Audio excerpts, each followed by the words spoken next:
Hello team, welcome to another ATP Geopolitics video with myself, Jonathan MS Pierce. This is a US election Trump-Harris showdown special update, whatever you want to call it. So I have not done one of these for a few days and so much has happened. Where were we at last time? Well, we had the DNC, the Democratic National Convention, that was a roaring success. I mean, from an objective point of view, it was watched by more people than the RNC, the Republican National Convention. It was more exciting. It had music playing during the roll call. It aimed for the center ground. There were more Republicans there than ever before at a previous Democratic convention. They had sort of almost two Republicans speaking a day. A real wide range of endorsements coming in for Harris, and they were trying to appeal not to the left, not to their base. They were directly trying to appeal to the center ground, to the independents, and to Republicans, and they were trying to get Republicans on board by talking about patriotism, being really strong on foreign policy. The foreign policy part of Kamala Harris's speech was exceptionally strong and well received. She delivered it really forcefully. And so this was about security, about strength, and about, perceptions of other people who wouldn't necessarily know too much about Kamala Harris. So two things. Low information voters who want to get a flavour of who she is and would see her and say, okay, she's strong, this is who she is, she's given us her background, and this is what she's standing for. Okay.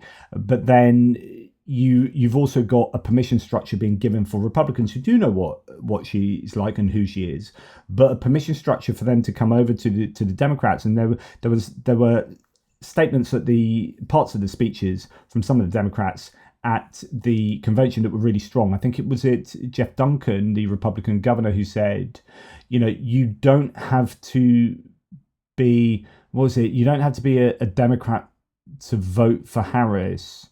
You need to be something like a patriot or something like that. I can't remember the exact quote, but it was on point for trying to attract those people, to give a permission structure for those others outside of the Democratic Party to come to the Big Tent Democratic ticket.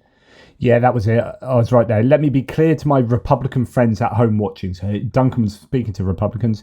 If you vote for Kamala Harris in 2024, you're not a Democrat, you're a patriot. So that's really strong language. Anyway, that's all happened. And I think the DNC did a better job than the RNC of trying to attract those people.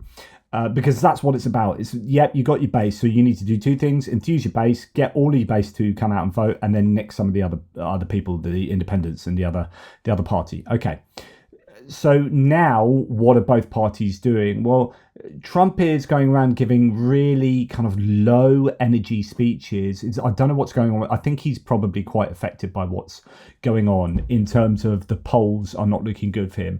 On the other hand, Kamala Harris and Tim Walz are going out and campaigning together and they've gone straight to Georgia. Now, Georgia's interesting. So what's going on at the moment is that certain states are now in play that weren't previously in play. There has been a real sea change in enthusiasm, in support for the Democrats, both financially, in terms of endorsements, in terms of registrations, etc., etc. And where there was only kind of one pathway when Biden was running to win the election, and it had to be sort of Pennsylvania, Michigan, Wisconsin, that had to happen. Now you've got places like Georgia, North Carolina. You got the Sunbelt states really in play in a much greater way than they were under Biden, if they were at all. And this potentially gives Kamala Harris multiple routes to the White House. Now, she will, of course, go to the Great Lakes states later in this campaign, but to go straight to Georgia is to set the stall out and to say, okay, let's visit some places we haven't visited before. Let's get some enthusiasm going in a place where the Republicans might have thought they were a shoo-in, and let's see where we go. So it's really interesting times for the Democrats, and I think they should probably end up doing my suggestion, whatever, is that they do, and I've heard this a few times, a bunch of local TV interviews. So she's been criticised for not interviewing enough. I think they're going to do CNN, isn't it? Dana Bash on CNN, which is pretty safe, decent. She's a good interviewer. She won't be like completely partisan or anything like that in a way that the GOP will accuse her of being. But I think it'll be really wise to go and try and get some local TV channels to interview them, create a big fuss in Georgia locally, and get places to come out and vote for that ticket that otherwise might not have done. So that would be my guess. Anyway, you expect a bounce after the DNC and after the convention. Some of the early polls are looking like there has been a bounce. So The Hill reporting a couple of days ago that there's a 7-point lead for Harris over Trump. We have this. So my goodness, as they say here, imagine going back in 40 days ago and showing this to a Biden dead enders. What the Harris Walz ticket has done has really changed this race hugely, and that is objectively so. The lead that they now have over, and it's early days and there's a lot to happen still, but that lead I think is incredibly significant compared to what it probably would have been. So that's really important to note. Now, lots of polls to talk about. I'll dip into only a couple. Among 18 to 29-year-olds in swing states, so that it is important. These are the states that either side need to desperately win. Walz and Harris. Walz has a plus 23% favorability. That is subtracting unfavorable from favorable, or the other way around, or whatever. So there's a net, 23 plus 23% for Walz, plus 21 for Harris. That's exceptional. And remember, this is only 18 to 29-year-olds, but that is what you want to see. Trump has a minus 31% favorability rating, and Vance a minus 35% with the young. So that is massively challenging for the Trump-Vance ticket. Okay. And the latest polls, the average in 538 shows, we can see this divergence from the moment that we found out that Harris was taking over has started coming. Be interested to see where this goes in the next few days as we start to see more polls that have been done more recently since the DNC, and see if the average goes up. But at the moment, the average is about a 3.5%. 3.4% plus for Harris there, and she'll be totally happy with that. And when you start looking at the individual polls, I mean, goodness, we weren't seeing this before. Every single one is blue here. The one that's red is actually an old Biden poll, and he's obviously not in there, so that's an Echelon Insights. So I'd forget that. And then another Echelon Insight outside of there. But essentially, going up to +7, +5, +4, +1, lots of +1s and 2s and 3s and 4s, but there's some 5s, 7s, 6s as well. This is, this is looking good for Harris. Of course, they need to make sure they don't rest on their laurels and become overconfident in the way that Hillary Clinton was. So the polls are looking good. I mean, we can go into political polls. Well, this is interesting, by the way, not to do with polling, but FBI have released an update that the suspect involved in the assassination attempt, and my goodness, that seems like a long time ago, and the success of the Harris campaign has been to make people forget about this. That Trump should have been a shoo-in with that assassination attempt, but it wasn't the person that people initially thought it was, or at least the GOP initially thought. They were like, this was as a result of the rhetoric from the Democrats, and this is a democratic assassination attempt. And of course, the kid turned out not to be that. In fact, the FBI have said that the suspect in the Trump assassination attempt made 60 plus Biden and Trump searches before the attack, showing mixed ideology. So what one can gather from this is that he was going to try and assassinate both of them, and it wasn't an ideologically driven assassination attempt. But yeah, surveillance shows the shoot on a roof for 6 minutes before targeting Trump at the rally. But anyway, going to the polls, some big gains here. Nevada +6 for Harris. Trump. Kennedy's still in it. Now, Kennedy is a third-party candidate who has now officially pulled out and endorsed Trump. However, he is unable to pull out of some of the states he can't remove his name from some of the ballots that he claimed he would be able to. I think the rules have meant that actually it hasn't been as beneficial for Trump as it might have been. He might end up splitting the vote still in some of these places where he can't remove the ballot. And it appears that I would think slightly more voters are Trump voters. It's really difficult to work out what the Kennedy voters will do, because will they go back to their original party, or were they disaffected and therefore will not go back to their original party but write a name on the ballot, or have some other kind of third party vote, or some other I don't know, rejection of the whole ballot in some way. It's very difficult to predict the effects of Kennedy pulling out. Past that, I think it was Nate Silver from 538 saying that there's been no change to their polling that they can see as a result of Kennedy pulling out. So interesting stuff there. Now, talking about surveys, a new survey released by Gallup suggesting the majority of Americans continue to approve of labor unions. They have dipped back up in recent years compared to where they were from sort of actually 2006 onwards. Big dip there, and they've been climbing up steadily up to a high recently 71, but now at 70. That is very good. And what that also means is you will see both sides trying to court the unions. You've had the UAW, the Auto Workers Union.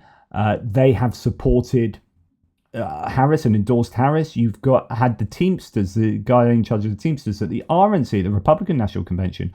Although, I don't know how well that's gone down. You've had, the police union chief was at the Trump speech, and I'm going to show this soon, where he was speaking for too long and Trump just kicked him off the stage, basically like, yeah, you got to go, mate, and see you later. It's really embarrassing. And have I heard the rumor that the actual union has endorsed Harris, even though the head of the union was there at the Trump rally? I don't know. Don't quote me on that. But anyway, this will be very important. This year's approval rating is the second highest recorded by Gallup since 1965. And given the approval of unions, it's going to be hard, I think, for the Republicans, to go heavy on anti-union rhetoric and union bashing.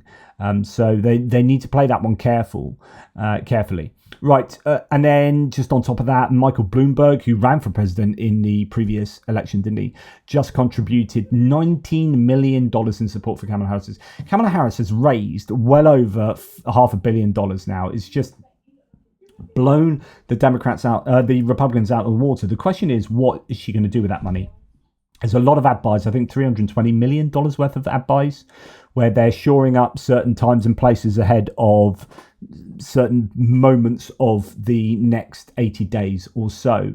And they need to make sure they're getting stuff on Fox, often earlier in the day when they get people who listen to Fox more for news than for the infotainment that comes later in the evening. And I think there's going to be some serious Fox News buys. There's going to be some or other types of advertising, but then social, apparently a lot of digital advertising is going to happen as well, and that's definitely what they need to do. They need to be big on TikTok. They need to be big on viral sensations and enthusiasm for the young, and do a really good job of that. The Democrats, likewise the Republicans, but that applies to both sides there, doesn't it? And then but with that money, they'll be able to do more of that than Republicans. And also, importantly, they'll be able to register more Republicans by sort of grassroots movements and projects and so on and so forth. So, I know the Pod Save America team has set themselves the goal of registering 75,000 people by September the 14th or something, and they're up to 50,000 now or something. So they're doing a good job there. But big move to spend a lot of money on grassroots door knocking and telephoning and getting people to register. Super important. Anyway, now let's go on to other bits of news before we go into some specific areas. So US Special Prosecutor Jack Smith has now revised the indictment against Trump and the Capitol storming case and has resubmitted it. because there was the immunity ruling that meant that he had to do some funky stuff. Because remember, you aren't allowed, there's this difference between what Trump did from a personal matter and on behalf of, his official position, and the types of the provenance of the evidence that you're able to bring. So he had to go away, rework it, and he's come back, and it's still really strong by all accounts. The indictment was changed to take into account the Supreme Court's decision on the immunity of former presidents. Special prosecutor accuses Trump of conspiracy to defraud the state, conspiracy to interfere with official procedures, attempts to interfere with official procedures, and conspiracy to violate the rights of citizens. Apparently Trump is a little bit annoyed about some legal stuff as well, as you can well imagine, particularly the gag orders that he's got in certain or in certain cases. Anyway, what is very worrying from a Democratic point of view is what the GOP is doing, and this is totally par for the course for them. Very much in line with what they did after January, sort of the January the 6th time, but after the elections as a whole in the previous November, back in 2020, with regard to election results. And here they're trying to rig it so that they can easily challenge or overturn actual election results. So Rolling Stone here reports, here's how pro-Trump Georgia officials wrote new rules to deny election results, and this is just happening. New emails obtained by the Rolling Stone and American Doom reveal how conservative Georgia election officials laid the groundwork for new controversial state election rules designed to give more power to those officials to arbitrarily refuse to certify election results. So what they have done very cleverly, but it's absolutely insidious and terrible in my opinion, is they put people in place in a number of states, particularly Georgia, where they know it's going to be close, and they have all these lawyers, attorneys ready to go to overturn the election as the results come in. But anyway, months before the Georgia State Election Board passed the rules, emails show Donald Trump supporter on the board solicited a wish list from conservative county election officials of the materials they would need. So, quote, thank you for all agreeing to provide input into this proposed rule for certification documents needed for superintendents prior to certification, Dr. Janice Johnston, the Georgia State Election Board member, wrote on May the 12th. What documents and reports do you need to certify the election results? The documents obtained by the public records request show specific election materials that Gwinnett County Election Board member David Hancock claimed he needed in order to certify results of the May 2024 primary. The materials he mentioned are reflected in the two controversial rules recently passed by Johnston and two pro-Trump colleagues on the state election board that give broad power to officials like Hancock to refuse to certify election results, and so on and so forth. I won't go too into that. I'll just let Brian Tyler Cohen interview Mark Elias, the lawyer who is frantically and for many years has been around the country trying to make voting easier and not allow the GOP to get in the way of stopping people voting or overturning elections. This is what Mark Elias does, and he's deeply worried. We see from the Trump campaign just this week. So you're right. We are seeing Donald Trump and his party get more and more desperate as it is clear that they are falling further and further behind Kamala Harris and Tim Walz. And what we have seen in Georgia is shameful. The most recent incident is the Republican National Committee is moving to intervene in a lawsuit in which they are siding against a group trying to curb the pernicious effect of these voter challenges that we are seeing in Georgia as a result of new legislation there, and which, frankly, Brian, we're now seeing spread across the country. Mark, talk to me about SB 189. What is this law? Yeah, so in order to understand this, you have to go back in time a little bit. And in the aftermath of the 2020 election, as we headed towards the runoff election for U.S. Senate that wound up leading to Democrats controlling the U.S. Senate, we saw right-wing groups working with the Republican Party challenge the voting rights, the voting eligibility of 360,000 Georgians. They tried to literally kick off the ballot, kick off the rolls, 360,000 Georgians to prevent them from voting. When that didn't succeed, Georgia in 2021, in their mass voter suppression bill, the SB 202 bill, made it easier to challenge voters and harder for counties to reject those challenges. Well, guess what, Brian? That wasn't good enough. That wasn't enough, so the Republicans came back and passed another bill, SB 189, this year, which again makes it even easier to challenge voters. And when I say challenge voters, everyone needs to understand this is an effort to disenfranchise Georgians. So why did voting rights groups? So I mean, again, I won't go any further into that other than to say it's a freaking massive worry and it's anti-democratic, and it's what the Republicans do because they know that Democrats have more registered voters, that one of the ways that the Republicans can do better is to have fewer people voting, because if everyone in the country voted, the Democrats would get in every time because there are just more Democrats than Republicans. So you need to suppress the vote in order to win, and that's what they do, and they do it insidiously in ways like this by trying to manipulate the law to disenfranchise voters and stop them from being able to vote. It's an absolute shocker.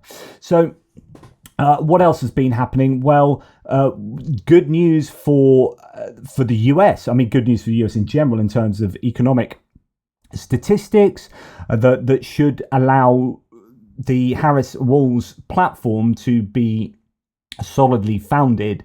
Really, if you're an incumbent government with an economy doing this well, you, again, to use the same phrase that I always do, it should be a shoo-in. And yet the Republicans will be trying to go hard on trying to undo that and say that actually inflation's poor. But of course, relative to other countries, inflation is exceptionally good in the US. But it's, of course, people's perception. And if you can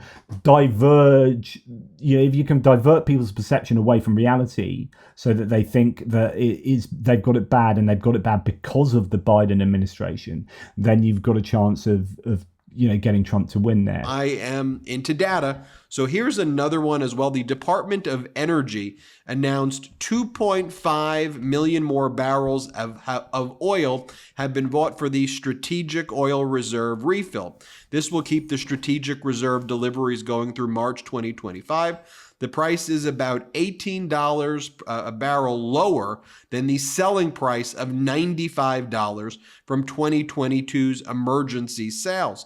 So in other words, the Biden administration has broken OPEC, and the Biden administration has engaged in some of the best oil trading, perhaps the best in the history, where they sold high using the strategic reserves and they refilled once they reduced the demand by increasing the supply. It is a brilliant economic move right there. It wasn't just a brilliant economic move, it's a brilliant geopolitical move. And yes, you could argue it's primarily to try and control inflation, to keep energy prices down. So they flooded the market, keep energy prices down, which keeps the cost of fuel goes down, the cost of making goods goes down, so goods are cheaper.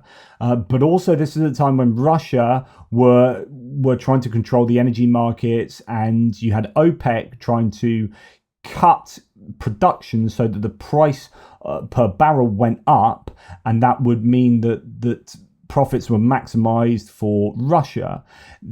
So the US came along and said, no, you ain't going to do that, and they flooded the market with strategic reserve oil at a really good price. So they're selling it really high, and now they're buying it back a lot cheaper, and so that's just making them money. There, and you could just take a look. I'm like showing you these charts on this episode today. You can clearly see. So how about this one from Steve Ratner? Trump talks a lot about Biden buying Venezuelan oil, but maybe he's just remembering his own days in the White House. Trump's monthly imports from Venezuela are 6 times higher than Biden's. Steve Ratner also posts this following graph as well. Oil, gas, and renewable energy production are at all-time highs right now. America is more energy independent than ever before.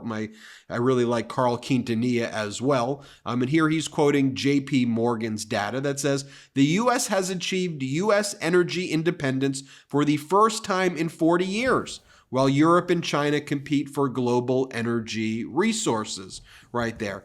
And when you think about that, you think about the talking points from MAGA and propaganda networks like Fox, right? And what Trump always says, I'm going to drill, baby, drill. I need to be a dictator so I can drill more. Look at what Donald Trump said in front of the young Republicans. Bad. Baker today in the New York Times, he said that I want to be a dictator. I didn't say that. I said I want to be a dictator for one day. But the New York Times said, and you know why I wanted to be a dictator? Because I want a wall, right? I want a wall, and I want to drill, drill, drill. And of course, that drill makes no sense when literally America's drilling more than it's ever drilled before. And again, perception, reality, but it's important to understand that.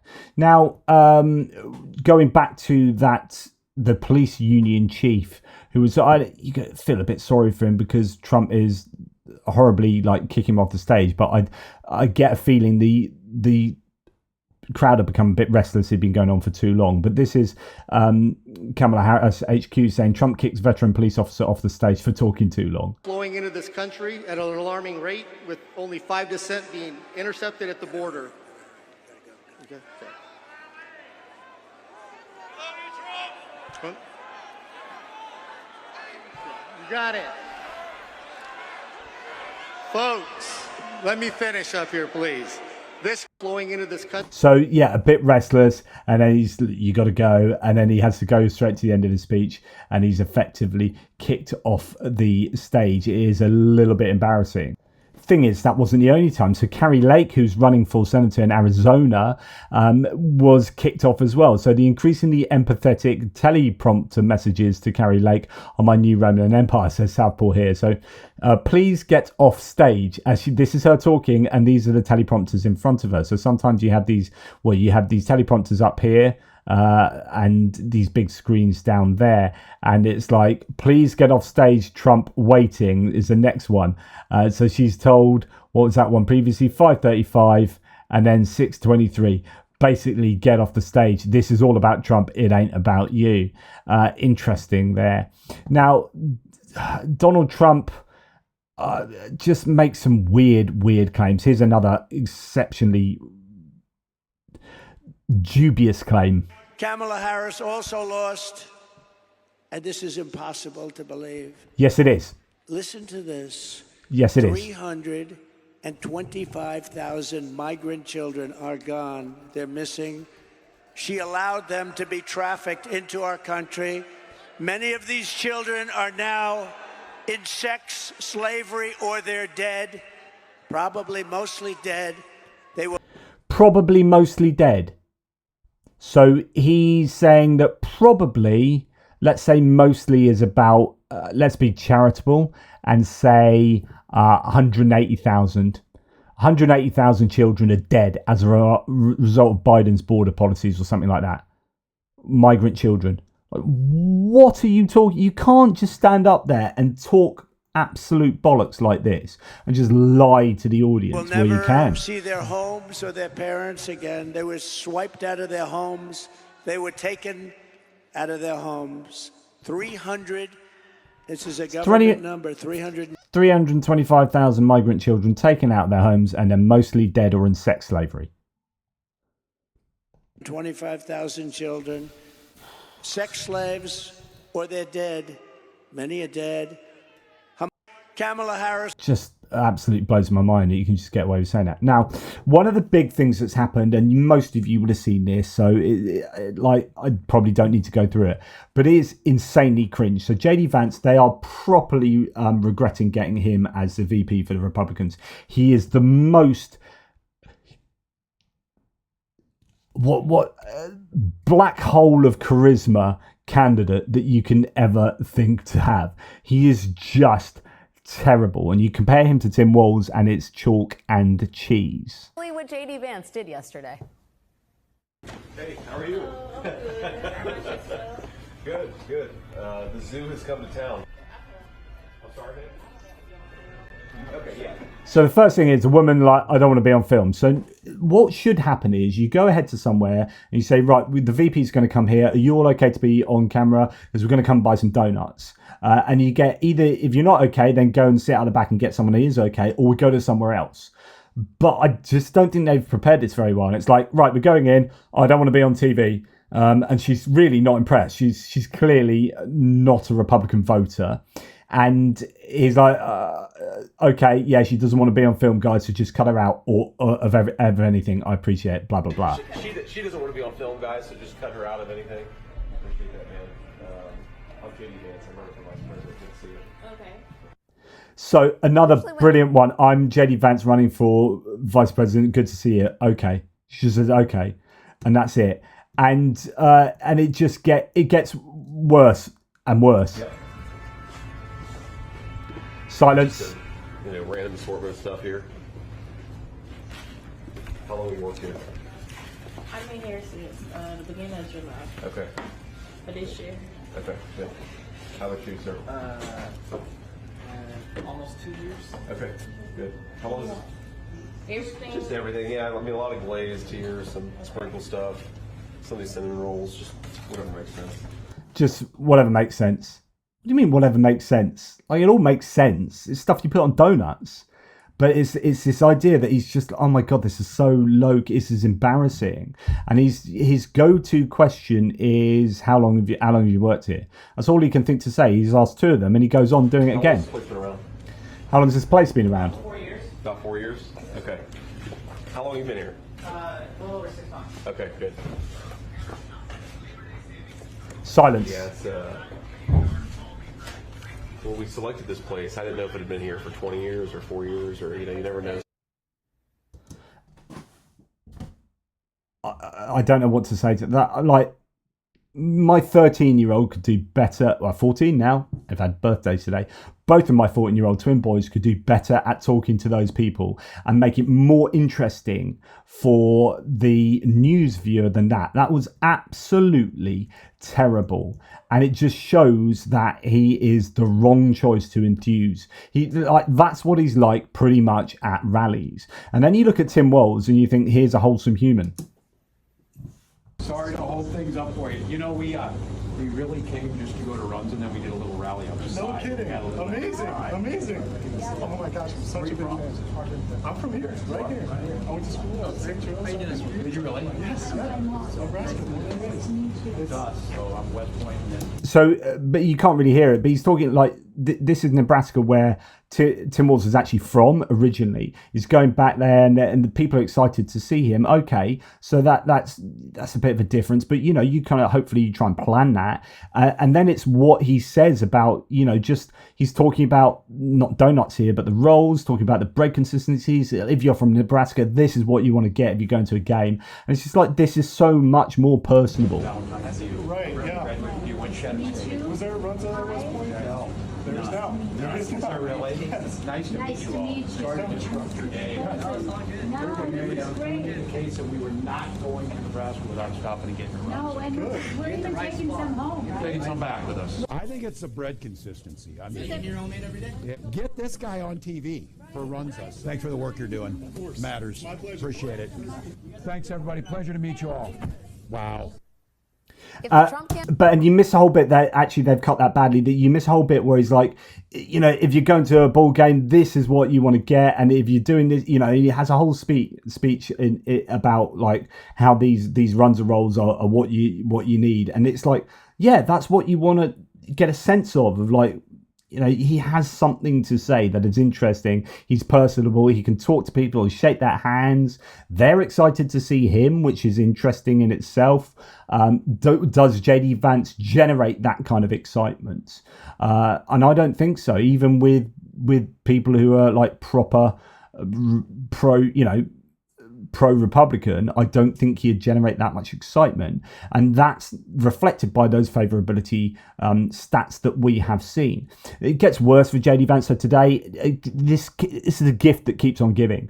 So bear in mind, both sides are trying to attract as many people from as many demographics as possible. People in the center, suburban women being a big one. So you've got reproductive rights. That's a problem for the GOP. How do they get that suburban woman? Well, you probably shouldn't have JD Vance, your VP nominee, say, talk about childless cat ladies, and yet that's what he does. So it's isolating and otherizing people that you want to vote for you. So in a newly resurfaced remarks from 2021, JD Vance, a Republican vice presidential candidate, attacked teachers and Democratic leaders who do not have children. In the clip, Vance, who was speaking at a forum held by the Center for Christian Virtue, can be heard saying, so many of the leaders of the left, and I hate to be so personal about this, but they're people without kids trying to brainwash the minds of our children. That really disorients me and disturbs me. Randy Weingarten, who's the head of the most powerful teachers union in the country, she doesn't have a single child. If she wants to brainwash and destroy the minds of children, she should have some of her own and leave ours the hell alone. So on and so forth. bunch of childless cat ladies. And, Weingarten responded by calling that gross and sad and insulting to millions of modern families and school teachers, including Catholic nuns, none of whom should be targeted for their family decisions.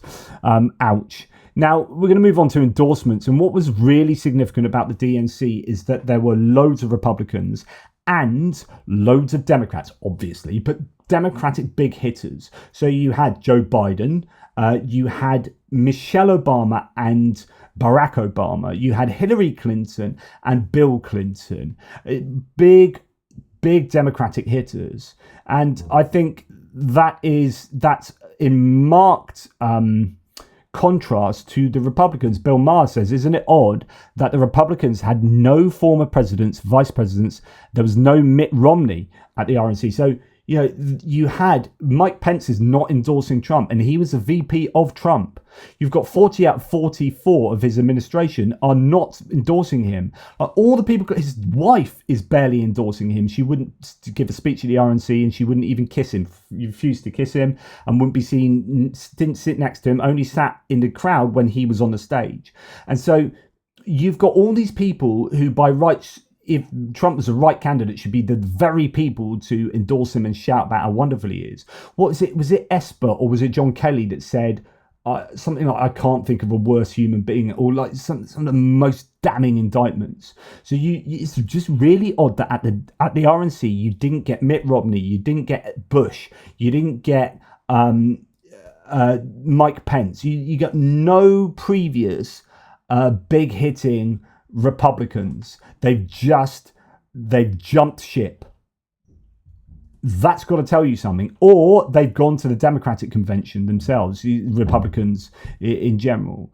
As Ron Filipkowski here says, the DNC featured several Republicans and former Trump administration officials and speakers over several days. But interestingly, Fox didn't air a single second of any of them. Wow. And that's in answer to Laura Ingraham, who said NBC is not carrying the Trump speech in Arizona, where RFK Jr. is speaking. Instead, they were talking about toxic masculinity, RAP journalism. So she's a Fox presenter, is having a go at MSNBC for not showing something. And then the Fox didn't show a single Republican speaker at the DNC. You got Adam Kinzinger. Just remember, Fox News makes money by keeping you ignorant. When Brian Stelter says Fox ignored the following speeches: Adam Kinzinger, Jeff Duncan, Stephanie Grisham, Olivia Troy, John Giles. All the Republicans. Right, you've had, talking of endorsements, we have RFK Jr. I've already talked about that in my last, or in a number of videos, talked about RFK Jr. endorsing Trump. Whether that will have a big effect. But it's interesting to know what Trump has said about RFK Jr. previously. So here's a quote from a Truth post that he had made previously: "I'd even take Biden over RFK Jr. because our country would last a year or two longer prior to collapse, but it would be dead either way. His views on vaccines," that is RFK Jr., "are fake, as is everything else about his candidacy." In other words, as the anti-vax or the anti-vax kind of platform that RFK Jr. has, that he used like health of the children as one of the reasons he was going to go and endorse Trump, was previously held as an issue for RFK Jr. from Trump's point of view. Interesting, RFK Jr.'s wife had said, if you endorse Trump, I will divorce you. He's gone and endorsed her, but that he was quite but he's quite careful. He's been a little bit careful. But anyway, from RFK Jr.'s point of view, he said previously, this is in 2023 October, just to quell any speculation, under no circumstances, all caps, will I join Donald Trump on an electoral ticket. Our positions on certain fundamental issues, our approaches to governance and our philosophies of leadership could not be further apart. Oh, there you go. You can eat your hat now, my friend. Your words are worth nothing. And that's kind of what Nikki Haley said as well, isn't it? So here we have the idea that well, not the idea. We have some evidence. So talking about anti-vax and the vaccine situation. Now, there will be probably, if there are any Republicans watching this, there's a higher probability that you will be dubious about vaccines, more dubious than the Democrats. That's what the stats show, but also more likely to die because of your skepticism of vaccines, and that's what the stats show. So it's been reported Trump killed people with his batshit COVID rhetoric, even as he almost died from COVID, were it not for Dr. Fauci's research in experimental drugs. Trump is all about Trump and Trump alone. Okay, what's this about? Well, almost twice as many Republicans than Democrats died of COVID, study says. And actually, this has been a long time now. This is 2022. But it is worth remembering that COVID killed vastly more, twice as many Republicans as Democrats. Now, you will have some confounding variables, maybe urban versus rural might have something to do with it, or I don't know. But my goodness, that tells you something. And so it's really interesting when you have RFK Jr., who is really big on this, saying what he says and endorsing Trump, and then this is what Trump is basically inheriting, getting from RFK Jr. Now, talking about endorsements again, this is huge. So we talked about the number of Republicans who spoke at the DNC. Well, it's worse. As some people said, I remember Tim Miller waxing lyrical about it, or like ranting about this, saying that, yeah, there are these Republicans speaking at the DNC, but there were no like big hitters in terms of generals. People like, whether it would be McMaster, but maybe Esper and Kelly and some of these other big names, they were absolute. Chris Christie as well was a name that was also, not that he's a general, but you get the point. Anti-Trumpers or people who come out against Trump who didn't speak at the convention. The comeback to that is there's every chance that the Democrats know that these people endorse Harris, but they're leaving them to endorse at strategic chronological points along the next couple of months.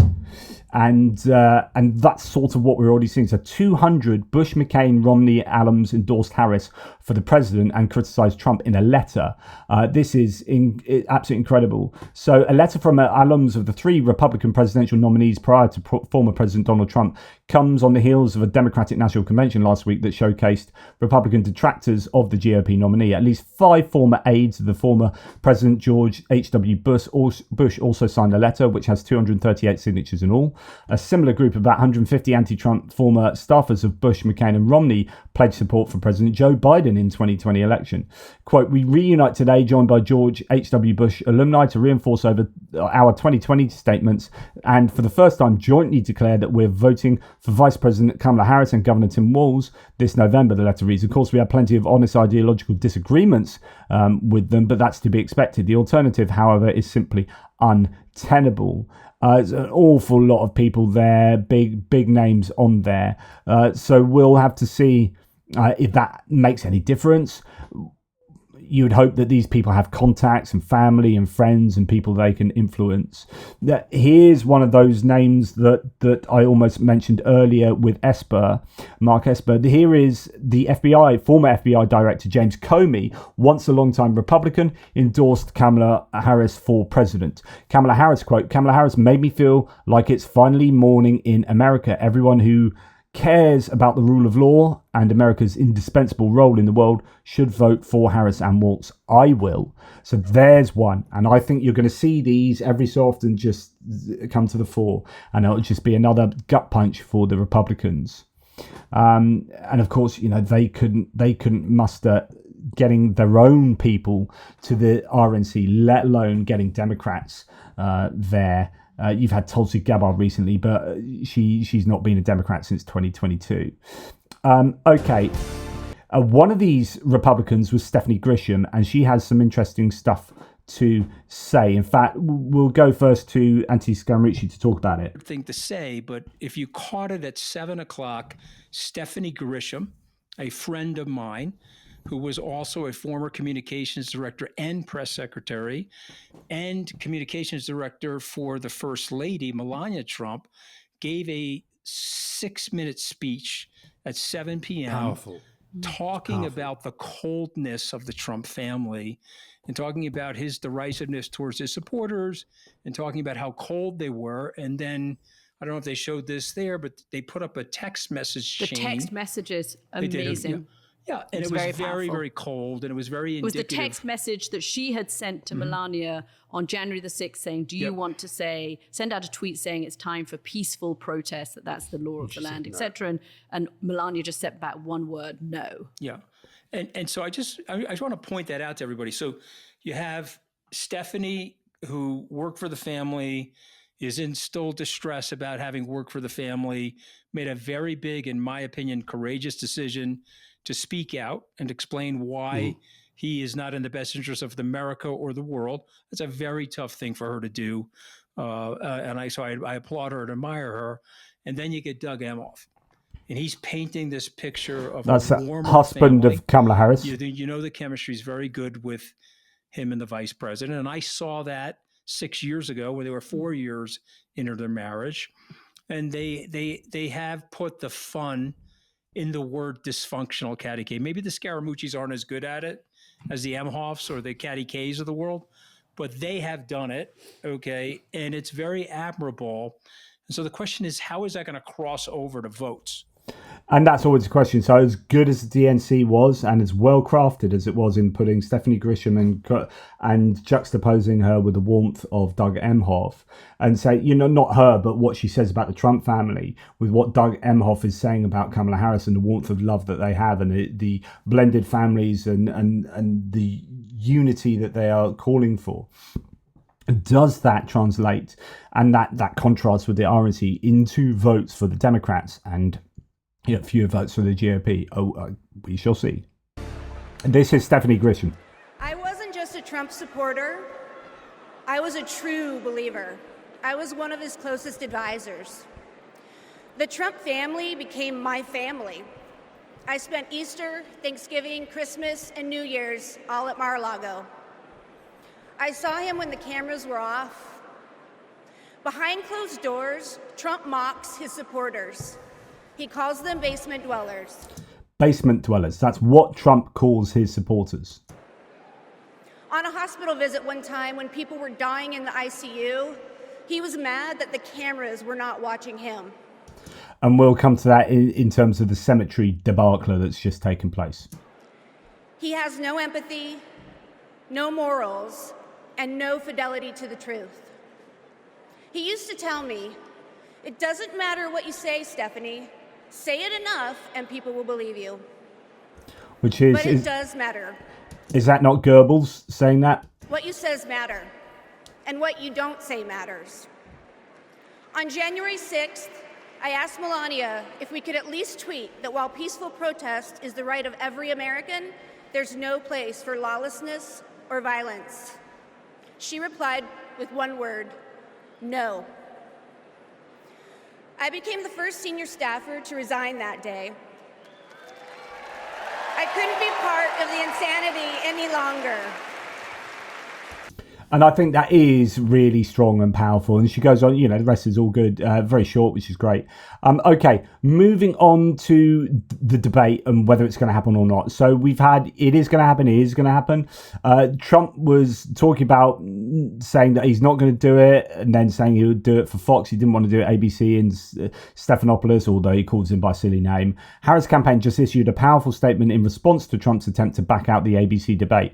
Quote, "Our understanding is that Trump's handlers prefer the muted microphone because they don't think their candidate can act presidential for 90 minutes on his own. We suspect Trump's team has not even told their boss about this dispute because it would be too embarrassing to admit they don't think he can handle himself against Vice President Harris without the benefit of a mute button." Now, this is real.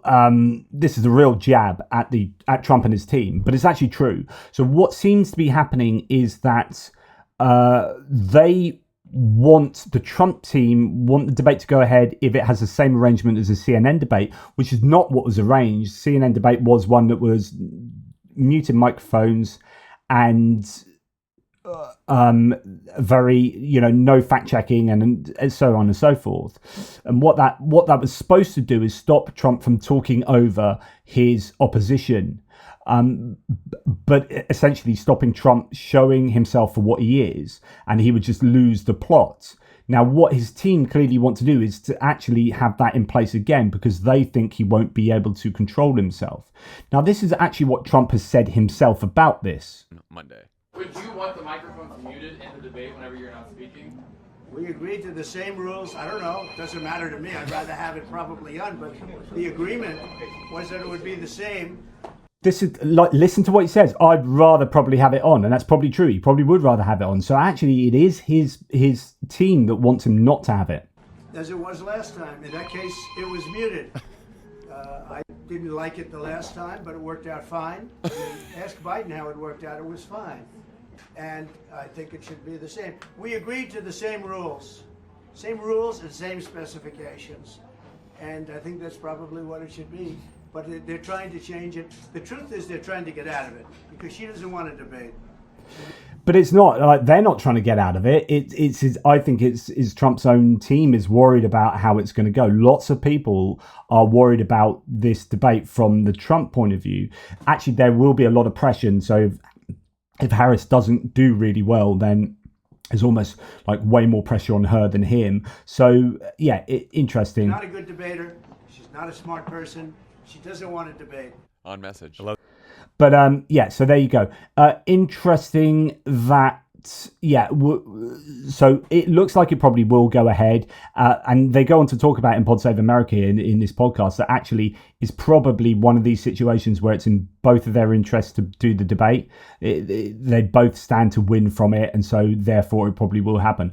I just want to take you now to some excerpts from his recent rally. I just want to show you how I think Trump is not only just saying bonkers things, but is also really low on energy. Who might not know enough about her.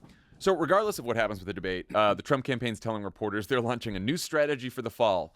More events, and surprisingly smaller non-rally events, where Trump will allegedly drive a more focused message. He took this strategy for a spin on Monday when he addressed the National Guard Association conference in Detroit, where he was officially endorsed by former Democratic presidential candidate turned Trump debate coach, Tulsi Gabbard. She's had a journey. Then he kind of sort of stayed on message. Let's listen. Look at what's going on right now with Ukraine. They're surging into Russia. Okay? You're going to end up in World War III.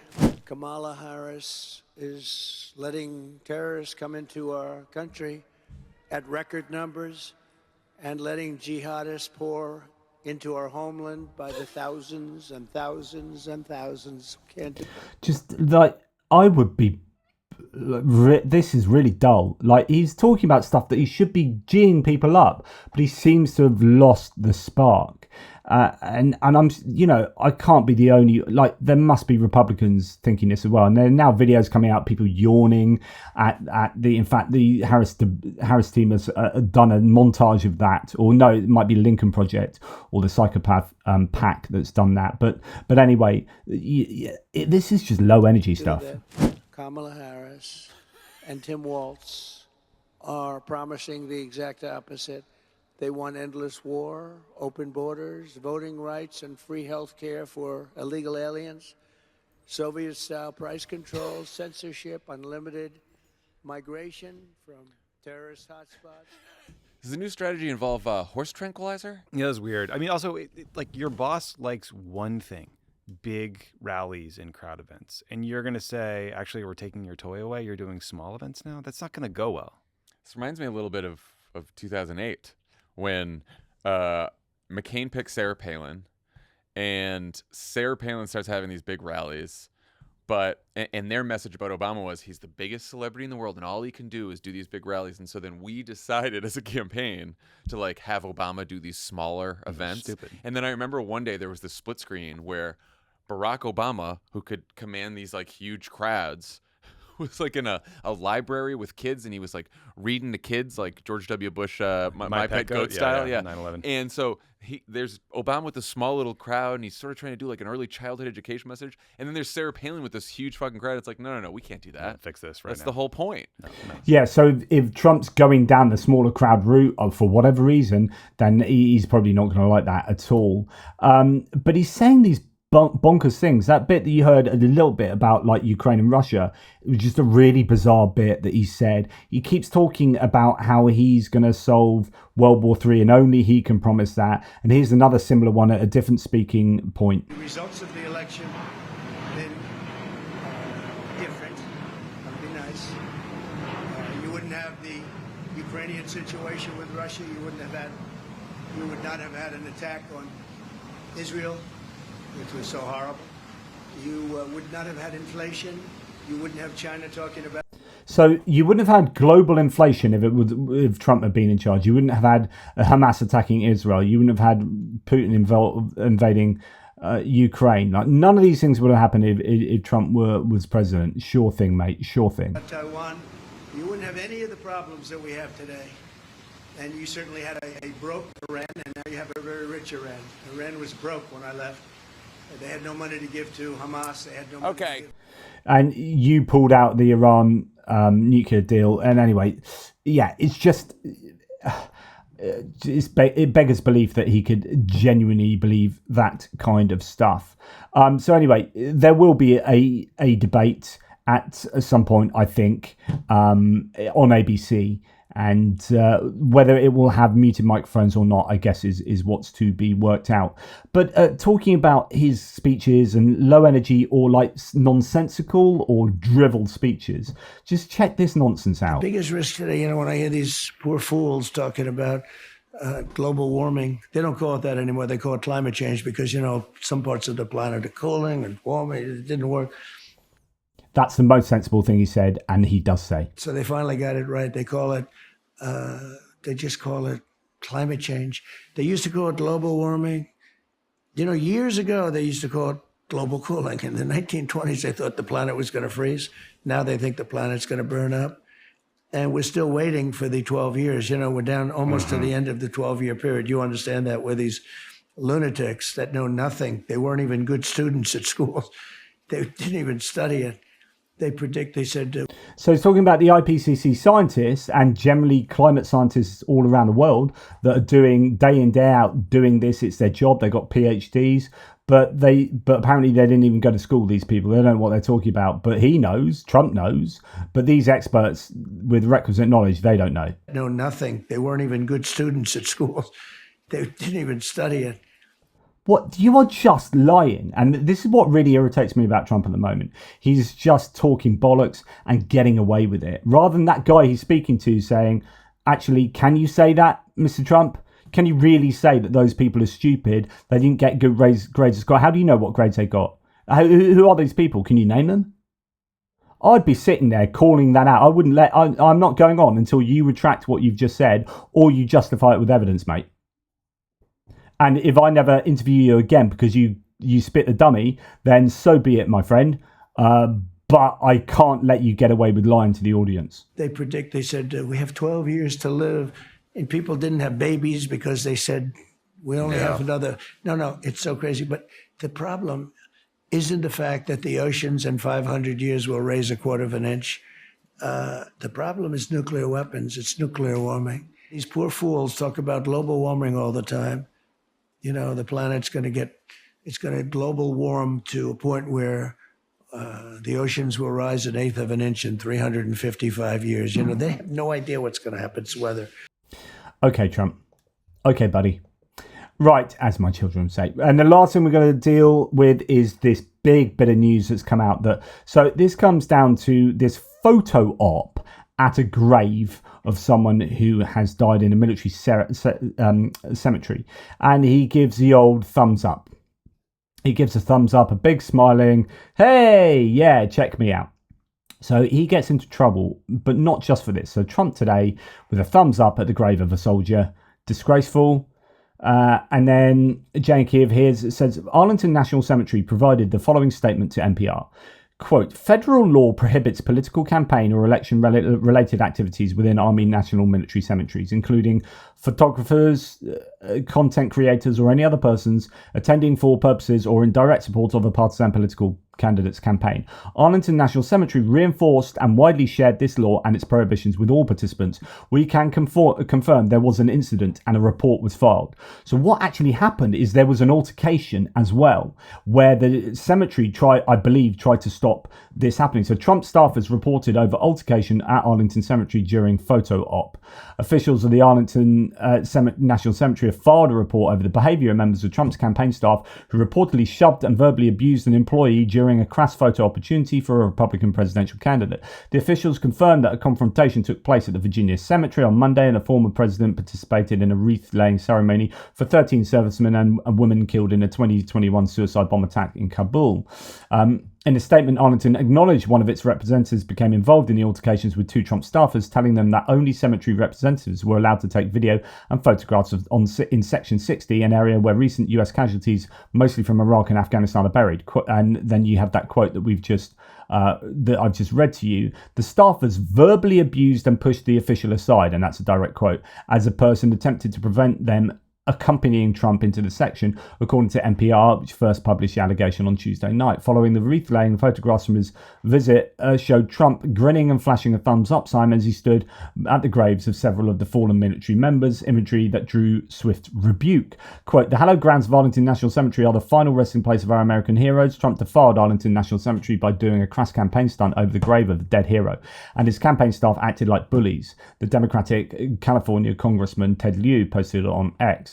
And so on and so forth. Remember, this is on the back of, cancelling a visit to an American military cemetery outside Paris because he thought the dead soldiers were suckers and losers, and because he did not want the rain to mess up his hair. So that was all a famous previous controversy. So he's not got good form in terms of military cemeteries. But yeah, this is now doing the rounds, and it is a bit of an issue, to say the least. Indeed, I think, is there anything else on top of that? Former Trump defense secretary says Arlington Cemetery should never have been used for partisan political purposes after report of a Trump altercation. So Mark Esper, this is a guy I was talking about earlier, that should, I think, eventually come out and endorse Harris. That's what I predict. Told CNN that he hoped the altercation between the former president's staff and an official there was investigated, while saying that the grounds should never be used for partisan political purposes. So there you go. What else has just happened? Supreme Court maintains hold on latest Biden student debt relief plan. And that I've already talked about that. Okay, so, and that's pretty much that for today. I really appreciate you listening to me waffle on about American politics. The kind of TLDR is that I don't think the GOP are doing a good enough job to be as unifying as they should be, to attract those centre voters and to attract disenchanted Democratic voters. And I think the Democrats are doing a much better job of taking the centre ground and taking Republicans, and you are seeing that reflected in the polls. The big question is, what happens now?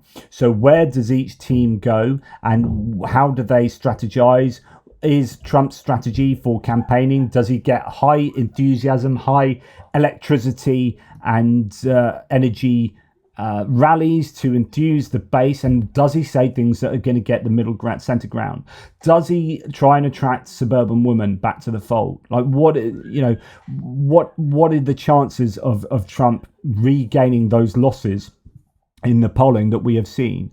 And how accurate is the polling? Does it undercount Trump's support? Does it undercount young support for the Democrats, people that never voted before and therefore aren't on any kind of indexes and matrices, and there is no prediction for these people? What is going on with the groundswell of registration and support for the Harris campaign? Are they able to maintain that? Is it just a quick a short, sharp high before returning back to Trump being in the mix and possibly leading again? All these questions are still to be answered. But if it continues like it is at the moment, and if you have Walz versus Vance, and if you have Harris versus Trump in terms of enthusiastic rallies and rhetoric, then the Republicans are going to be in trouble. So it's going to be about interviews now of Harris. Does she come across well? Is she able to present something positive, answer difficult questions, but also get some contrast with Trump and get some digs at Trump very publicly, so that people are getting to understand who she is and what she thinks about her own platform and Trump's platform. And then it's going to be about the public debate between those two on ABC. Anyway, thanks for watching. Take care, guys. Speak soon.